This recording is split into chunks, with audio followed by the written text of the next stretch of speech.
ce n'est pas Séville, mais Ornu. Et c'est le plus bel espace scénique de Belgique. Du moins, c'est ce que dit de cette cité de logements sociaux son créateur, l'architecte Guchet.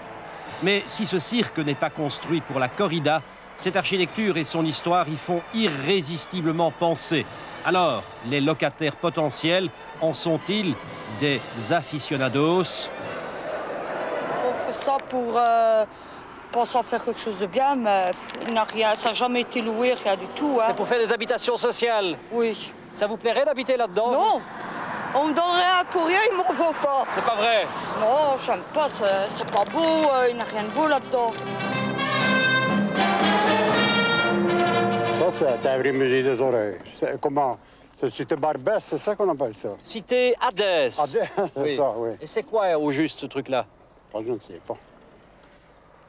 C'est pour quoi faire ça? Je l'ignore. On dit que c'est des habitations sociales. Ouais. Vous aimeriez habiter là-dedans? Non, non, Pierre. C'est comme une mourir dans une tente. Dans une tente? Ouais. Vous préférez mourir dans une tente? Vous ne voyez pas? Ça sert pas fruit.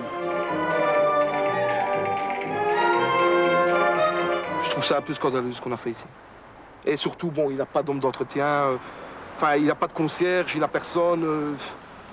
À l'intérieur, tout est cassé, tout est complètement dévalisé. C'est un véritable scandale.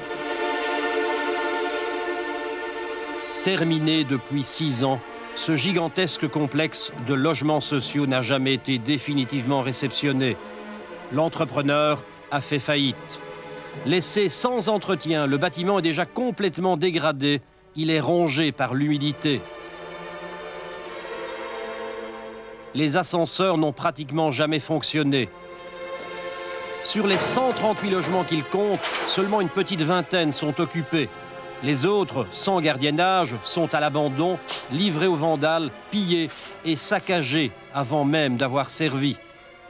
Durant le rude hiver 84-85, le gel a gravement endommagé la tuyauterie des sanitaires et du chauffage.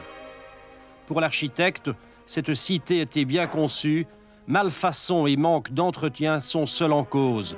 Mais certains critiquent la conception même du bâtiment. L'amphithéâtre d'Hadès devait être un modèle d'habitation sociale. Il a déjà coûté 323 millions.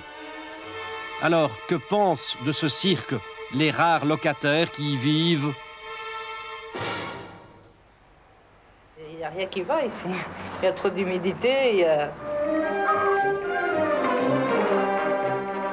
Bon, toutes les chaudières sont défectueuses, ce qui fait qu'il n'y a pas de chauffage. Mais même en été, de toute façon, il fait toujours froid à l'intérieur. Il n'a plus rien qui tient, il n'a pas de par là, il n'a pas de chauffage, il n'a rien. Rien. Non, les murs s'écroulent, tout. Alors le vandalisme. Pour rendre l'amphithéâtre d'Hadès enfin habitable, il faudra encore ajouter 100 millions au tiers de milliards déjà dépensés. La mise à mort n'est donc pas à exclure si rapidement les responsables ne descendent pas dans l'arène pour prendre le taureau par les cornes. Nul ne peut prédire la conclusion de cette corrida, ouverte en 81 par le ministre bourgmestre des lieux, Robert Urbain. Mais de toute façon, pour le trésor, ça aura saigné. Olé!